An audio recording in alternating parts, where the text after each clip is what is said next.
السلام علیکم ورحمۃ اللہ وبرکاتہ۔ ناظرین، استقبال ہے آپ کا ہمارے یوٹیوب چینل حمد ٹی وی دیوبند پر۔ ناظرین کرام، اس وقت کی بڑی خبر آپ کے ساتھ شیئر کر رہے ہیں۔ ناظرین، آپ کو بتلا دیں کہ شادی میں ڈی جے، بینڈ باجا اور ناچ گانے کو لے کر علماء نے ایک بڑا فیصلہ لیا ہے۔ بتلا دیں آپ کو کہ شادی میں بینڈ باجا، ناچ گانا، ڈانس وغیرہ ہوا تو نہیں پڑھائیں گے نکاح۔ ہٹ دھرمی اگر کوئی کرے گا تو اس پریوار کے جنازے میں بھی شریک نہیں ہوں گے۔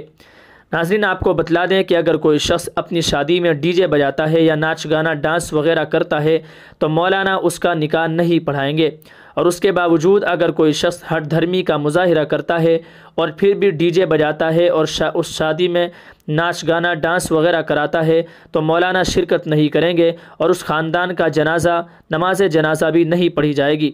ناظرین، آپ کو بتلا دیں یہ خبر اتر پردیش کے امیٹھی سے سامنے آئی ہے، جہاں مسلم علماء نے متحد ہو کر یہ فیصلہ کیا ہے کہ مسلم شادیوں میں ناچ گانا اور ڈی جے پر پابندی لگا دی جائے اور کوئی بھی شادی میں ڈی جے یا ڈانس نہیں کرے گا۔ ناظرین، آپ کو بتلا دیں کہ علماء کا یہ جلسہ، یہ بیٹھک تیلوئی ودھان سبھا بارکوٹ میں ہوئی ہے۔ ناظرین، آپ کو بتلا دیں کہ مولانا محمد ناصر حسین اشرفی نے بتایا کہ مدرسہ ادارے اشرفیہ شمس العلوم لطیفیہ میں سنی علماء کونسل کا اجلاس ہوا۔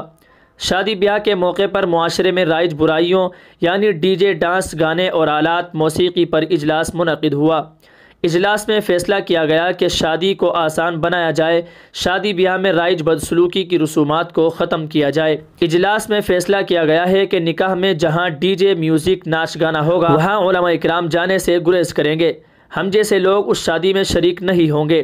اس عرصے میں اگر کوئی شخص ضد کرے گا، ہٹ دھرمی کرے گا تو ہم اس خاندان کے جنازے میں شرکت سے گریز کریں گے۔ ناظرین، آپ کو بتلا دیں کہ علماء کے اس فیصلے کو مسلم معاشرے نے بہت سراہا ہے اور اس کی تعریف کی ہے۔ ناظرین، آپ کی علماء کے اس فیصلے کے متعلق کیا رائے ہے کمنٹ کر کے ضرور بتلائیے گا، اور آپ سے گزارش ہے آپ اس ویڈیو کو زیادہ سے زیادہ شیئر کیجیے اور نکاح کو آسان بنائیے۔ بدعات و خرافات، ناچ گانے، ڈی جے اور ڈانس وغیرہ سے بچیے اور پرہیز کیجیے۔ اللہ تعالی آسانیاں فرمائے، اللہ تعالی ہمیں سنت کے مطابق نکاح وغیرہ کی توفیق عطا فرمائے۔ السلام علیکم ورحمۃ اللہ وبرکاتہ۔